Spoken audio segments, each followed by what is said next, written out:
Hey guys, it's Tina. Okay, so first of all, I apologize about my appearance. My eyes don't look very good right now. I have been boohooing for hours this morning, just the last couple of days. I've been dealing with some sociopathic abuse attacks for several months now. And, over the holidays, of course, and especially any holiday that relates to God, Christmas, Easter, stuff like that, their demon wings start flapping and they start losing control of their ability to regulate themselves. And anything with God very much irritates them. And the miracles that God brings makes them very agitated. So they tend to be a lot more active during those times. So anybody else that's dealing with, that type of abuse and stuff, I'm really sorry. It sucks. It sucks to have your holidays ruined. It sucks to have, the light and the joy of these, very sacred days, stripped, from you by a demonic entity. My heart truly goes out to anybody else that is suffering with this stuff.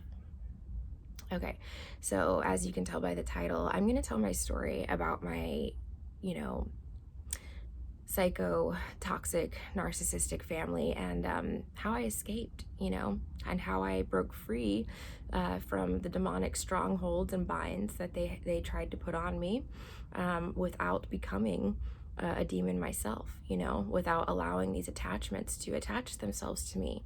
I made it through, still being able to be an empath, still being able to be kind and to be generous and to be loving, and still walking around with love in my heart and not hate, and still trusting people even though it's the worst thing ever. I refuse to allow these demons to push me into a corner and prevent me from, finding people that are going to be, good people in my life. I'm not going to let them isolate me. I'm still going to go out there and meet people and try, to find people that have good intentions for me. And I obviously have good intentions for everyone that I meet. So, yeah, I won't be stripped of that.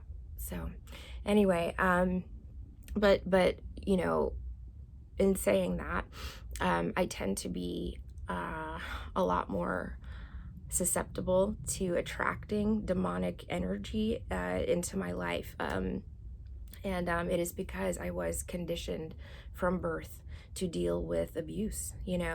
I went through a lot, and I'm going to tell you guys, as much as I can right now. I'm not really anticipating hiding anything, but there's a lot to it. Obviously, we're talking about 40 years worth of shit, so it's I may not get down to all the nitty gritty details, but I will tell you the overview. And the reason I'm sharing this is, one, there's a few reasons.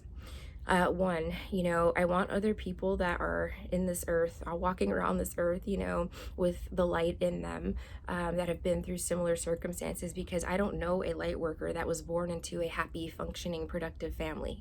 I don't. The people that I've met, the earth angels, the beings of light, were all born into a pit of demons. Everyone I've met. Okay, now I'm not saying all of them were, right? But every single one that I have met personally has been born into abusive circumstances, okay, beyond their control. A lot of, I think almost every child that is born into a pit of demons is, anointed. Every child is anointed, right? Every single one, but particularly the ones who have to go through severe abuse and overcome, insane obstacles to survive, you know what I mean? Just to be able to have a chance at life. That's, a lot of the people that I meet have been through it. So, okay, here's my story. So, and what this is, sorry, I'm skipping around. That's the first reason, is that I want you guys to know also that you are not alone. There is no shame in, what other people have put you through, right?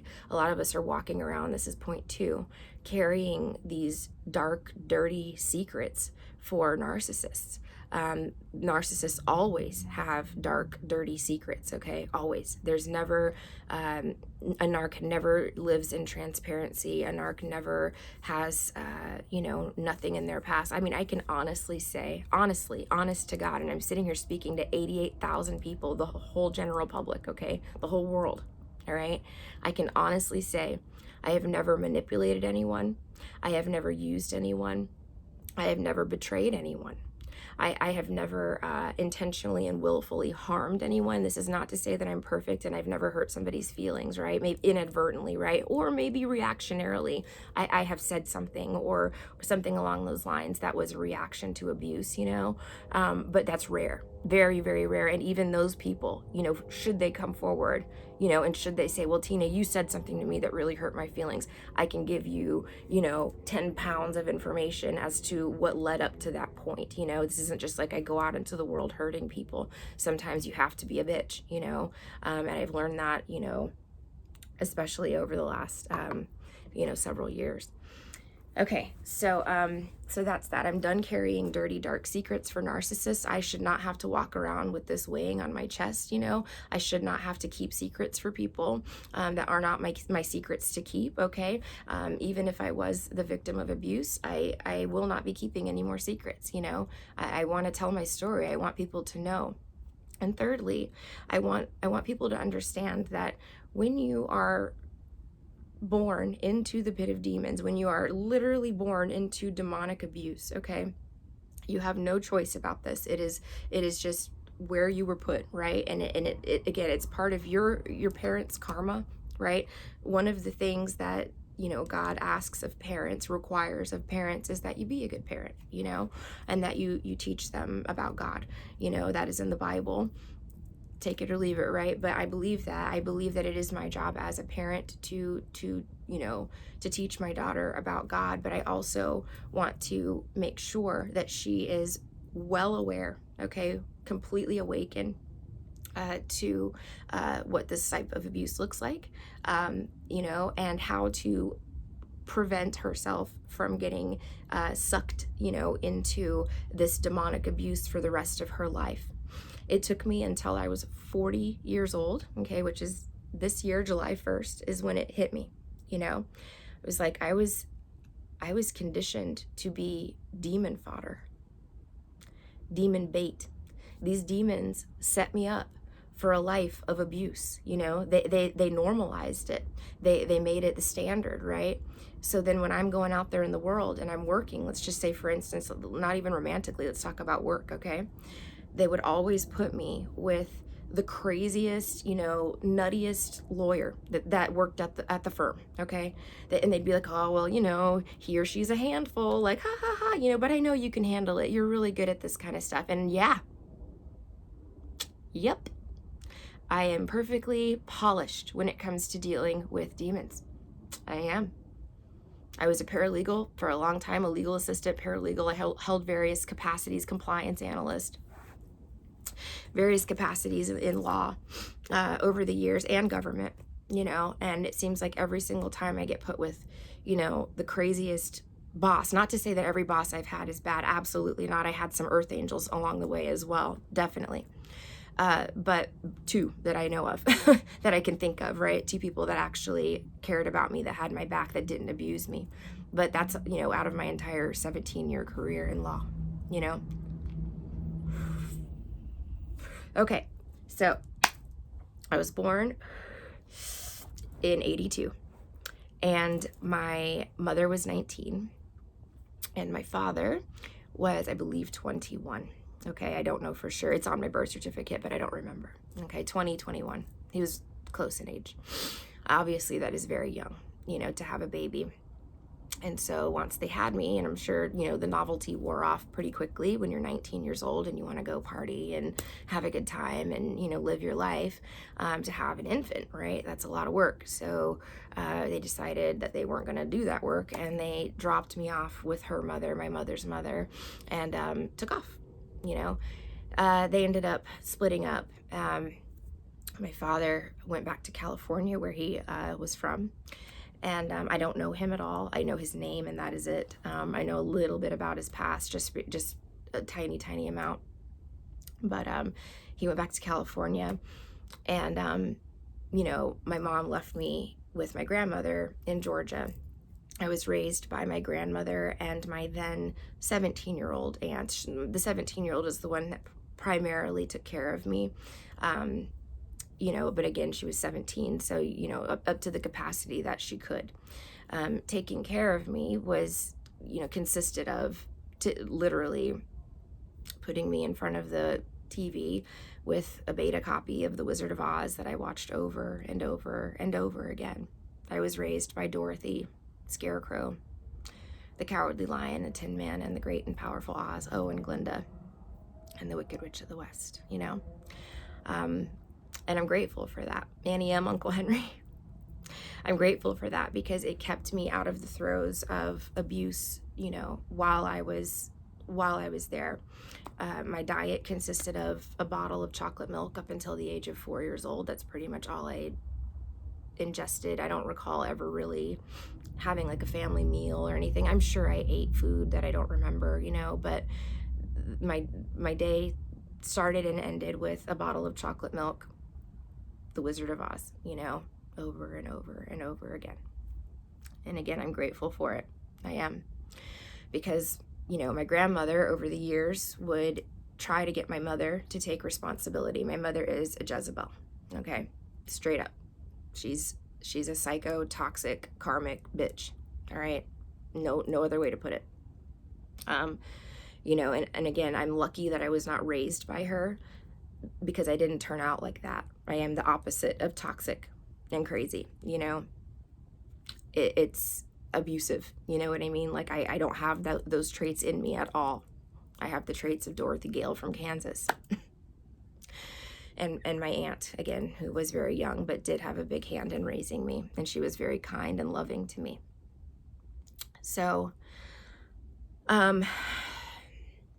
so my grandma, trying to be a good mother would, occasionally insist that my mother, take me and stop partying and take care of her kid.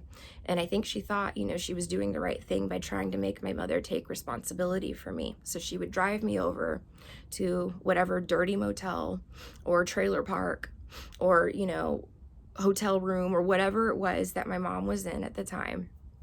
And she would, find my mom and, I remember distinctly her shoving me like into my mom's arms, like, take care of your kid, take care of your child, And my mom would be like, F off, again, she's a total Jezebel, or she'd be like, oh, okay, and as soon as my grandmother would drive away, she would lock me out, and I would stay out until my grandmother came to get me again. And we're talking, I was like 1, 2, 3 years old, She would leave me in these dirty, trailer parks, again, dirty drug motels, outside. People would pick me up all the time, and I was a baby, 1, 2, 3 years old. Sometimes they were good people that had good intentions, and sometimes they were not, So that continued until my mom met who became my dad. He's no longer in my life either, but he was the one that was around for the longest time until I was about 13 years old. They were very toxic and violent towards each other and towards me.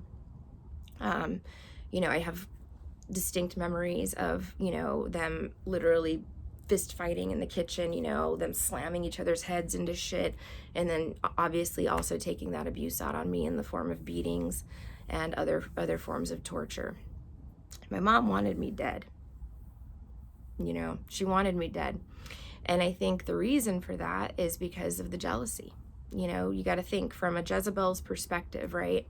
This baby comes along that is now taking priority over Jezebel, that is now taking attention away from Jezebel, and so Jezebel is, very jealous of this child. It doesn't matter who is taking attention away. Jezebel wants that person dead, right? And that's the end goal of all narcissists. The ultimate goal is for you to die, either to kill yourself or for them to kill you or for you to get sick and die, just due to their abuse, okay? So no shocker there, right? But the shocker is that, I was very little. I look at my daughter, she's 7, and I cannot fathom I can't even think of putting her through or doing to her, you know, what my mother did to me. Just a couple of examples, you know, when I say she wanted me dead, you know, leaving me out in the streets at 1-2 years old, you know, that was pretty bad, you know. But since that didn't work, you know, and somehow I survived that, you know, now it became like, I'm gonna put a knife to your neck. And she did, and she would do that. I was 4 years old, 4 or 5, you know. She would hold the point of a knife to my jugular and let me know, you know, I can kill you at any time. And for what? Nothing. I would be sitting there playing with my Barbies, watching TV, doing whatever, you know, being a little kid, you know, and she would walk up behind me and, you know, put the knife to my neck and let me know that she could kill me at any second, you know. And this was her mental torture. This was her way of gaining control, right? So that I would be terrified to disobey her in any way, you know, that she could use me then as a pawn, as a marionette, you know, to do whatever she wanted. I would be like a puppet on a string for her, because I knew that if I did not comply with her, she would kill me, you know. And she would.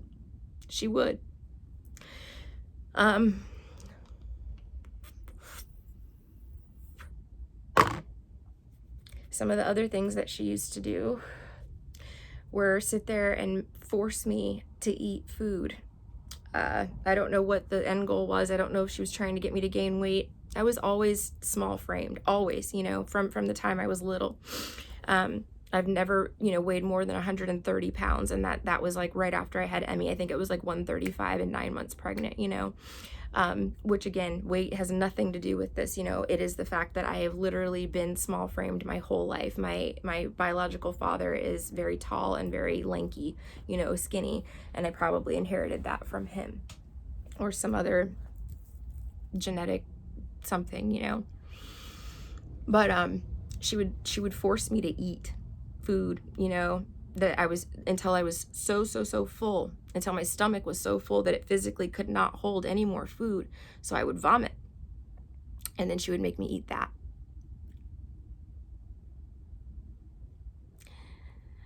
There's more, you know, there's so much more. She would beat me to the point where I could not walk, you know. She broke my leg and did not take me to the hospital, of course, you know. She didn't want to go to jail. You know, I still suffer. I have pain and stuff from that to this day, you know. It just started acting up again when I was riding my bike the other day, and I about lost my shit because I need to be able to get around. It just fucking pisses me off, you know. So anyway, that abuse continued until I was 13, when she met a new supply. And, you know, she was with my dad, who I call my dad. It was her boyfriend. But she was with him, you know, until I was 13 years old. And she met, you know, who became my stepdad, her husband. And they got married and literally ran off and just left me. She took my brother, who's 2 years younger than me. He didn't suffer the abuse that I did. He was like the, you know, the favorite, the you know, the golden child to her.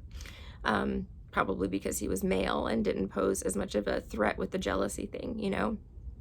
But also, you know, these freaking Jezebels have to destroy their sons, you know. He's still, to this day, he's 2 years younger than me. He still lives with her in her basement. She's got complete control over him, you know, complete demonic control. And he himself is a demon as well. He's allowed this to happen. He had opportunities in his life to escape, and he squandered each and every one of them. He went AWOL from the army, got arrested, had to go to Leavenworth for a while, which is a disgrace and a dishonor. He's lazy, extremely lazy, because my mother does everything for him, you know. He's never had to really work, you know what I mean? He's never had to worry about, like, keeping a roof over his head or food in his mouth. He's a big boy, too, you know, gluttonous. But yeah, he sits there and plays freaking video games all day, you know, while my mom does whatever. I don't know what they're doing, guys. Who fucking knows? You know, honestly, it's disgusting. They are literally freaks. So, yeah. So anyway, she takes off and moves, to a new state. Doesn't tell anybody where she's going. She just leaves me with her boyfriend at 13 years old, just leaves me, no communication, no contact, nothing. She didn't want me, she didn't want me from the very beginning, So after about 3 months or so, my dad, my mom's ex-boyfriend, now ex-boyfriend, who is also suffering from this because she has used him and depleted him to the point of bankruptcy. I remember them repoing our washer and dryer. We were extremely poor growing up, extremely poor, because of course Jezebel doesn't work. Why would Jezebel bring in any income? I can understand staying home and not working when you've got young kids at home, it makes sense. But when you're in poverty and you can't buy food and literally you just don't want to miss your episode of freaking Oprah or whatever you're watching, Days of Our Lives, you have perfectly, you're perfectly able-bodied to work, but you just don't want to. You just feel like, I want to be a homemaker. I'm going to siphon and suck all the energy and money out of, anybody that'll give it to me. That was her motto. That was her slogan. She did it to me in my early 20s, which is when I cut her off. Anyway, so she takes off, moves, doesn't tell anybody where she's going. 3 months in or so, my dad starts the process of legal adoption because I had been abandoned by both parents at this point. I had no parents. I was an orphan. And so my dad he went to a lawyer and he saved, you know what I mean? He had to work like extra overtime, sell some stuff, like he really tried, to do the right thing. And, I remember, I remember the amount. I think it was like, and this is back in the 90s, early 90s, guys. So it was a while ago, but mid 90s, I guess. But, I think it was $700, which back then was a large amount of money, but he scrimped and saved for that money, went to a lawyer, and they started the process of legal adoption, for me. And, they got a few months in, and she must have sniffed it. You know what I mean? She must have known. The state of Georgia has a law, or had a law at the time, that it was considered abandonment after exactly 6 months, so 180 days. So she shows up on day like 179. It was the last day before the state could legally say, okay, this child has been abandoned, she's officially an orphan, a ward of the state, and now somebody can adopt her, right? She shows up the day that this shit expires and goes, get in the car. And it was also my birthday. Narcs have to ruin every holiday, every birthday, all of it. Anything special or sacred, they got to ruin it, So she forces me into the car. I had no idea where I was going. I had no idea what was going on. I was leaving behind all of my friends, my entire life, my dad, my grandmother, which is my mother's mother. Things had not been good, There was a lot of drama with them. And again, whatever. But I mean, my aunt was there. I loved her very dearly, and she was there for me. Not the one that's still alive, but the one that is deceased, which I'll tell you guys about the one that's still alive too. There's another one, another Jezebel. They killed the empath. They did. They didn't murder her, but they made her so depressed, and crazy, and discarded her and degraded her so badly that she ultimately died of alcoholism at 46, And I sat there with her and held her hand, while she died. When you die from alcoholism, it's not an instant death, usually. It takes a long time. She was on machines and tubes and in a coma for like 6 weeks, and I'm driving back and forth from Tampa to Augusta as much as I can to be there, all the while. It was like, we thought maybe she would make it for a little while. She didn't make it. But the death is very, very ugly. It's very gut-wrenching to watch somebody's body transform into Shrek. But I was there, I held her hand and I was with her like she was there for me when I was young. Neither of her sisters were anywhere to be found, especially my mother. She has never, ever been around for anybody that's passed away. The only thing that she does is come in and steal things, you know, after the person dies, goes, where's my money? Where's the money? You know, sell the house, sell it fast, you know, we need money. She's a greedy bitch. So anyway, yeah. So I moved to Texas with her, and then a year and a half later, we moved to Germany. My stepdad, the one that she married, before he was made into a depleted shell of himself, when he still had some light left in him that my mother had not been able to siphon just yet, because, you know, this one was a slow burn. They've been together like 25 years. Would help me. He would protect me. He was only 10 years older than me. He was 25. I was 15, you know, and there was nothing weird going on at all. He was very much a good person, a good man, you know. But he would help me. He would prevent my mother from beating me. You know, if I got a B, because I wasn't allowed to get B's, I had to get straight A's. But, you know, if I got a B, he would calm her down and prevent her from, you know, severely punishing me for this in whatever way she was planning to do that, you know. And then she started having kids again with him, so she became distracted from abusing me and more focused on, you know, building the perfect new family with them, you know. I wasn't a part of that. I was excluded and banished from pretty much everything, you know. So we ended up moving to Germany. I was 15 and a half. And as exciting and amazing as an experience as that was, because that's what I made it, it also enabled her to isolate me completely. This is before the internet. This is, you know, I think the internet was out, but this was before, you know, the internet as we know it, you know. It wasn't like jumping on Facebook and sending somebody a message or talk, you know, you didn't have communications that were easy back to the States, right? Like to call the States, it was like a long distance call. It cost a lot of money. I used to write letters back and forth to my friends, my family, my grandparents, you know, stuff like that, because you had to communicate that way, you know.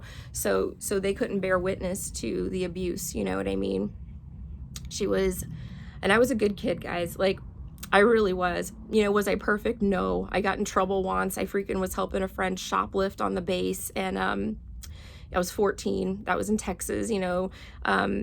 They picked us up and put us in a holding cell and, you know, stripped us of our MWR privileges, which is morale, welfare, and recreation. We couldn't go to the bowling alley or the movie theater or anything fun on the base. You know, I had to literally write a letter to the general begging for my privileges back before I went overseas, because he had taken them away for, I think, 3 years or something like that, to punish us for shoplifting, which was appropriate. You know, I learned my lesson. That's the only crime I've ever committed since then, you know, and I wasn't even doing it. I was helping a friend of mine do it, but I was helping her.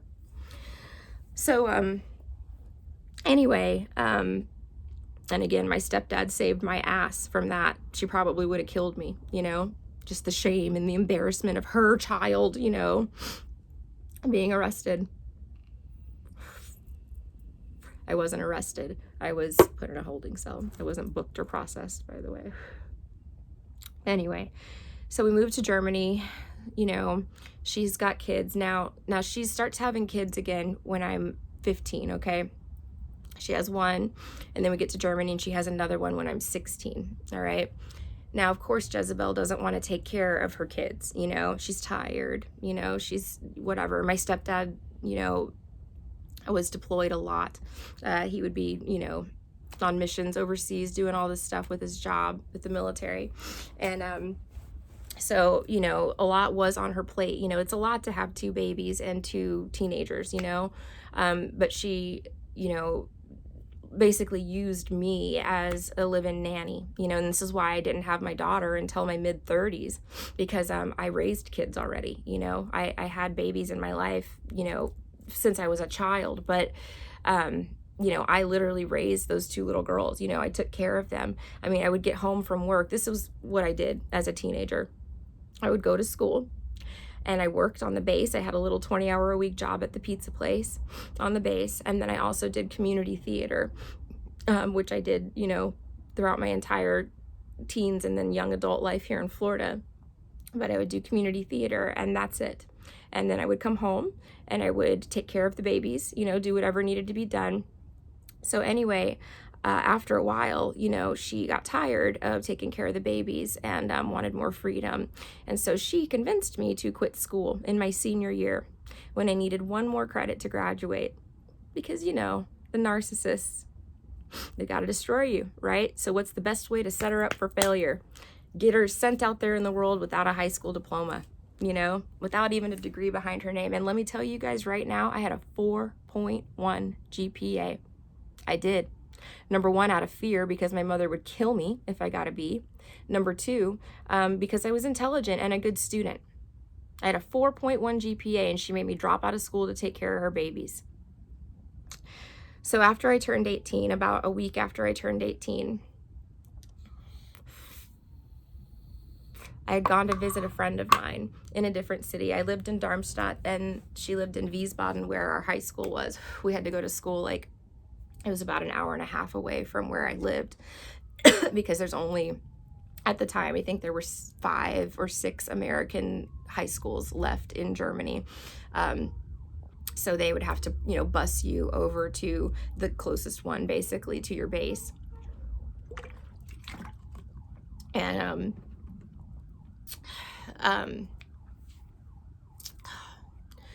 sorry, guys, this is a little overwhelming. Anyway, I had gone to visit a friend, and I took the train. Germany has an excellent train system. You can get anywhere on the train, you know. So I took the train to Wiesbaden from Darmstadt, again, an hour and a half ride, okay? On the way back, I had to stop at the Hauptbahnhof in Frankfurt to switch trains to get to Darmstadt, okay? So it was like the central hub. So I get to Frankfurt, and on the sign, I'll never forget it, you know, they have the big sign with the lit up letters. It said delayed 10 minutes, you know?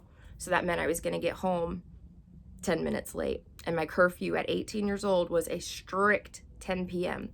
to the point where if I was doing a theater show, I could not be cast into roles that required me to be there for the closing act if the show was longer than 2 hours, right? So show starts at 8. If it's a 90-minute show, then I can be in the closing act. I can be a character that's in the closing act. If it is a 2-hour show, nope, because I got to be home by 10 o'clock, you know? And again, I'm doing community theater, you know? I'm not out on the streets, you know what I mean? I'm not partying. I'm not hurting anybody. I'm not doing anything wrong. I'm doing community theater, you know? Like, and I can't even get home at 10:10, you know? Because my mom wanted to ruin me. Why would she want me cast in these roles? You know what I mean? These important roles that you know, that required my presence. You know what I mean? No. Didn't stop me, though. I still got some pretty good roles. They worked around it. Anyway, and I say that with a smirk because, again, this was done intentionally to prevent me from being on stage. You know what I mean? It was to prevent me from, you know, from being able to shine, you know, to shine the light. She didn't want that. Jealous, jealous, jealous, jealous, jealous, you know? So anyway, I called my mom from the train station and I said, hey, my train is delayed 10 minutes. I will be there, but it will be 10 minutes late. She says, if you're not here by 10 p.m., don't bother coming home. And I'm 18. I literally just turned 18 a week ago. You know, I was not street savvy, okay, because I was under the binding and control of, you know, Satan's March woman, okay? And so every aspect of my life was controlled, you know? So, you know, I took the train back to Darmstadt. There was nothing I could do. You know, I did not have enough money to go jump into a taxi from Frankfurt, you know, which would have been probably $100, you know? So I had no choice. I took the train that was late. I couldn't control it, you know, get back to Darmstadt. And instead of taking the streetcar, I remember so distinctly, I spent my last 20 Deutschmarks on a taxi from the Hauptbahnhof in Darmstadt to my home, okay, just so that I could try to make it, you know, on time. I think I got there, it was like 5 minutes late. It was so close to 10 o'clock, you know, it was so close. And that bitch was standing there on the balcony of our flat with a bag packed. You know, she had meticulously packed, it's like she planned it, you know. She'd meticulously packed my glasses, my contact lens solution, my underwear. You know, she picked out which outfits that she was going to have me wear while I was out on the streets, you know. Meticulous, okay? Standing there, and she's like, have a good life. Gives me the bag, and I'm like, Mom, please, I don't have anywhere to go, you know, please, I don't have anywhere to go, you know. And she's like, that's your problem. Bye, bitch. And then I was on the streets. And then I was on the streets. And so you're probably thinking, well, Tina, you know, did you, you know, go prostitute? You know what I mean? What'd you do? Did you go get into drugs because your mom was such a fucking abusive bitch? No, I didn't. I continued my exact schedule. I went to work every single day, never missed a day. Okay. Went to work every day. Went to the community theater. You know, I think I had to stop doing a show for that season because I didn't have a way back and forth or something along those lines. But I still continued to do theater, you know, and I got really lucky. After about, I had a couple friends, you know, after about a week, I would say, I would sleep at the YMCA or in the McDonald's. I would go to the McDonald's until they closed around 3 a.m. And then I would walk over to the YMCA in our, you know, military neighborhood, and I would sleep like in this like kind of back corner. There was some steps, and it was like hidden away from plain sight, you know. It wasn't totally hidden, which you'll find out in a second. But yeah, so that's where I would sleep, you know. I had to sleep outside and just deal with it, you know. So then I had a couple friends, you know, that helped me out along the way. Ultimately, I ended up living in the barracks with my boyfriend, who was an MP. He was a cop. And you know, he was very helpful. He took sympathy on me. He actually, there's somebody here.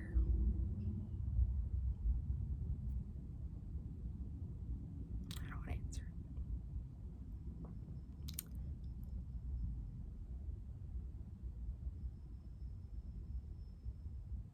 Yeah, not answering.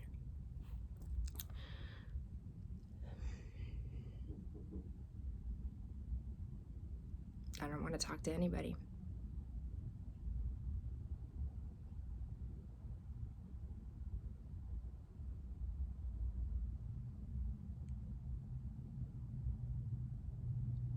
Go away. So anyway, he found he had access to an empty barracks room in the building that he lived in, and he got the key to it.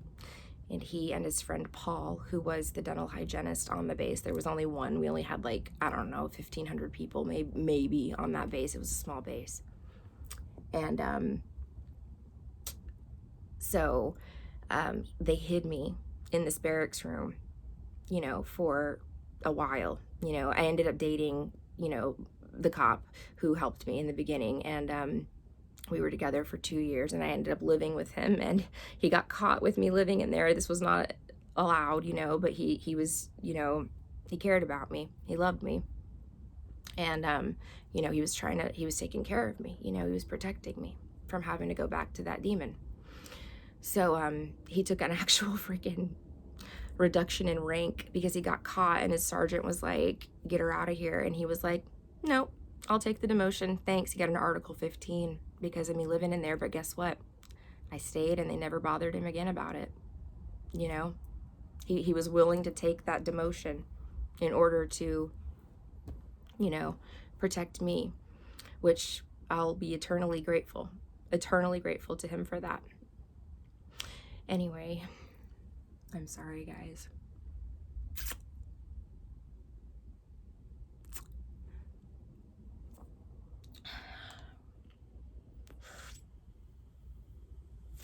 My store's not open right now, so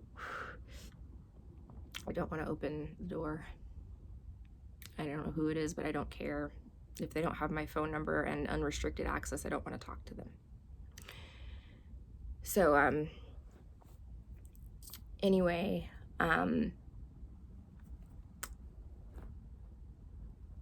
yeah, back to my abusive pit of demons. So through all of this as well, So that's the story of my mother. And I left my mother's home at that time and never looked back. I just built my life without her. You know, it was not an easy journey at all, but I never went back. Of course, she, you know, used the children that I was heavily in love with, that I raised from little infants, you know, my little sisters, to harm me, to hurt me, you know what I mean? To say, you'll never see them again, you know? And then she smear campaigned me to the babies, you know what I mean? Made them grow up thinking that I was some sort of horrific bitch, some sort of like evil, you know, person, or a drug addict or a prostitute or whatever she would say. She would accuse me of being a prostitute and a drug addict. You know, that seems to be the most common thing that people do. And it's the funniest thing because I am so far away from either of those things, you know. But yeah, that's usually the typical smear campaign. When people say it now, I'm just like, whatever, man, say what you want. It's all good. I don't care, you know. Whatever. It's because you're deflecting. It's because that's what you are, you know. So anyway, I had another aunt, and she was 7 years older than me when I was born, and she hated me from the very beginning. Now, of course, I didn't realize this because I was an innocent child, right? I'm not thinking like, oh, you know, this my aunt who, you know, I love her. Or like, of course she loves me because I love her, you know. No.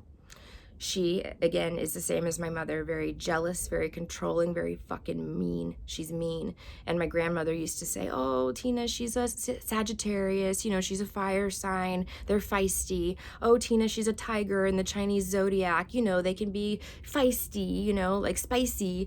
And she would use every excuse in the book to try to say, like, you know, that she wasn't a demon, which is what she is, you know. She's the one that ultimately caused the wake-up call on July 1st. It was her, because I was going homeless, and I'm like, hey, you know, and these are people, my aunt, I was so there for her our whole lives because she was my only family member, the only one I had, you know. And so growing up, like, well, just through my 20s and stuff, you know, she was constantly, you know, getting into shit because she's a narc, you know. She's crazy. Like, one time she chased this guy to Texas, this guy that she was obsessed with, okay? She flies out to Texas from Georgia, all right, just to stalk this dude, which I'm sure want nothing to do with her, of course, you know? So she gets there expecting, I don't know what, like, this guy's gonna, like, take her in, you know? And he's like, fuck you, get away from me, you know? So then she calls me. She's like, you will not believe what this motherfucker did. Oh my God, I flew all the way out here to Texas to surprise him, and he won't even let me in, but I have absolutely no money to, you know, to do anything here, to get back, da, da, da. So she goes to Texas with literally no money, expecting that this guy, who is obviously not interested in her, is going to take her in and wine and dine her, you know? Like, what the fuck are you thinking, man? So anyway, my dumb ass, you know, being 25, 26, 27 years old, is like, okay, I'll send you some money, you know? So I send her like $500, you know, to get a hotel or get a rental car. She told me how much she needed. It was around that amount, okay? To eat, you know? But yeah, she would do stuff like that. Her daughters, okay? She was so abusive to her daughters, you know, and it's sad because they turned into flying monkeys, my cousins, you know. She uses money and material things to manipulate them and control them. She's conditioned them to see material things as what makes you valuable in life, you know. But, you know, this didn't happen until, you know, they were, of course, you know, becoming successful, grown women. You know, one of them was valedictorian of UGA and ended up going to NYU Med. I mean, we're talking very intelligent, very successful women, okay? The other one is very intelligent and successful as well, working in DC. And, you know, she has manipulated them so much, you know what I mean? To not only think that I'm a piece of shit, just like my mother did to my siblings, you know, and it sucks because I love these girls, you know, I've always loved them. When the oldest one turned 16, I freaking drove my Corolla that I had bought all by myself, you know, my first car, because I wanted a RAV4, and I was just at the time in my life where I could upgrade the car. It was like, it had like 150,000 miles on it or something, but it still had life in it. Those Corollas run forever, you know. So I drove it up to Georgia for my 16-year-old cousin, so that she would have a car, you know, for her senior year of high school and stuff. And, you know, it would get it would get more life in it, and she would have that. You know, I wanted to give it to her as a gift for being valedictorian, you know, being I don't know, my cousin, I love her, you know. When my aunt bought her house, you know, her first house, I went up there and threw her a beautiful housewarming party with all of her friends. I sat there and cooked all day, cleaned all day, made sure it was an awesome, fun, you know, exciting party. And all she fucking did was sit there on the couch and fucking complain, you know, about everything and bitch and gossip and sit there on Facebook and be like, oh my God, can you believe this bitch? You know, the fuck is wrong with you? Literally. And now she has married my uncle, who she has taken from a literal man of honor. I'm talking like a high-ranking, totally genuine, wonderful man with integrity, okay, with a lot of integrity, okay. You got to think, he married her with 2 children, and my aunt was not, you know, in a good space, you know, when they met, you know what I mean? Because again, she's a narc. So he meets her, takes her and her kids in, okay, takes complete care of them. Everything that they could have dreamed of, you know, houses, cars, you know, trips, you know what I mean? College, puts them through college, you know, everything that they could have possibly wanted, you know, gives it to them. And she has taken this man, and so has my mom. She's done this to my stepdad. It's the same thing, okay? She's taken this man who wants the light shone through him, okay? As a good man, a family man, a protector, a provider, okay? And they still are protectors and providers, but they are now literally shriveled up shells of their former selves. My uncle was a decorated, high-ranking, honorable military man, okay? And when I say high-ranking, I'm not going to say it because I don't want to give away any of their identity, because that's how high-ranking he was. And when I say was, it's only because he's retired now. Okay.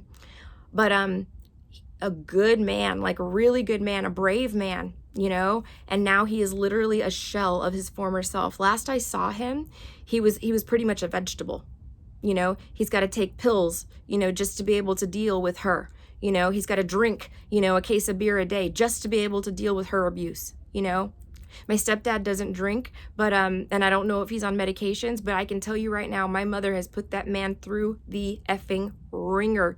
He has stayed deployed, okay, into very hostile, very dangerous combat zones, okay, almost their entire marriage. Of course, you know why, you know, but you know, he supports the family. My mother has never had to work. She's never had to worry about a thing, you know. He does the best that he can for them and his kids, okay? And it's the same thing. She degrades him and devalues him so much. She was having an affair. She was working at Disney World, okay? They moved to Orlando because it's her dream to be by Disney World. And then she realizes, oh shit, alligators and hurricanes. She's afraid of everything, you know. She's just... So, while he's deployed literally in heavy combat, and why do I know it was heavy combat? Because I was also there at the same time, okay? We didn't work together, but we were there at the same time. We were able to communicate at the same time, okay? Looking at her Facebook, back when I still used Facebook, this is years ago, I stopped using it during the Trump election. But, you know, posting pictures of her and her affair partner and her dressed up like a freaking whore, you know what I mean? While my stepdad sits there in combat to support this. He's the one that bought the outfit. He's the one that paid for the freaking ticket back to the States, you know what I mean? He's the one that's paying for these dinners, you know, while he's sitting there in combat, risking his life, not only for his family, but for his entire country, for the entire world. And you're doing this to him, you know? Last time I saw him, actually, it was the same thing. He was so depleted. He literally was like, hi, Tina. That was it. You know, that's all he can do anymore. And this is what these women do. But these are the women that all the good men want, you know, even if they're not good. These are the women that all men want. You know, they don't want a good woman because it's too much work. You know what I mean? They have to actually be a good person. They actually have to do something and make an effort. No, they can't do that. You know, they want to be with these toxic, crazy bitches, you know? So let's lead into my mom's boyfriend, the one that raised me, and then I'll cut this off.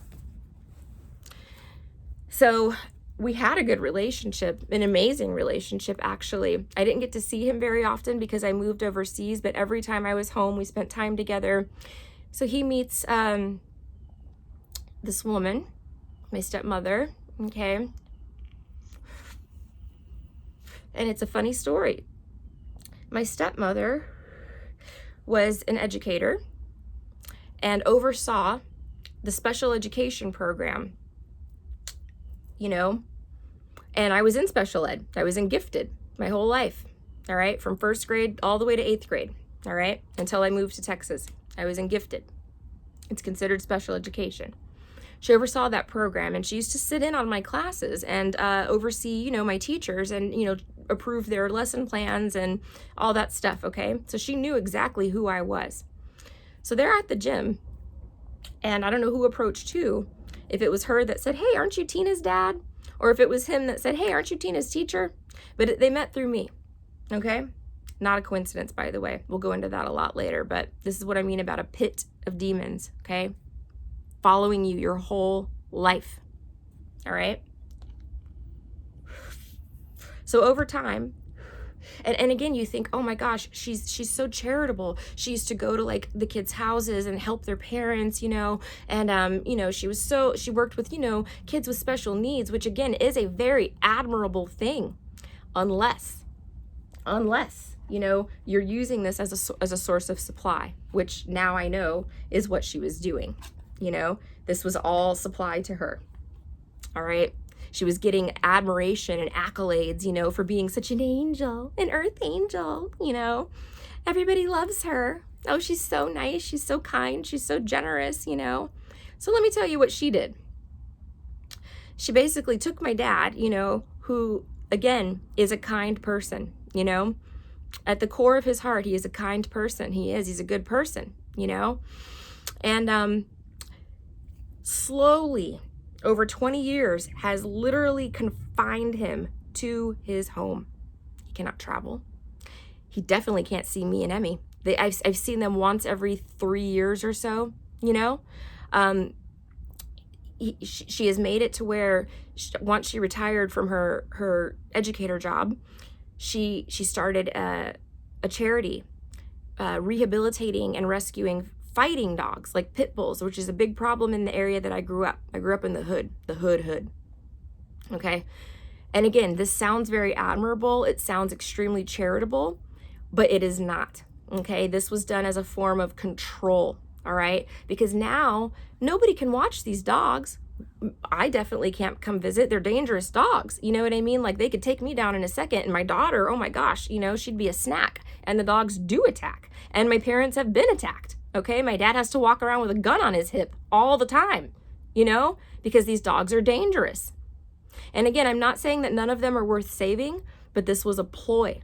This was like, well, Tina, we're really sorry you can't come to visit because, you know, we've got the dogs on the property. All good, man. But my dad fell for it, you know?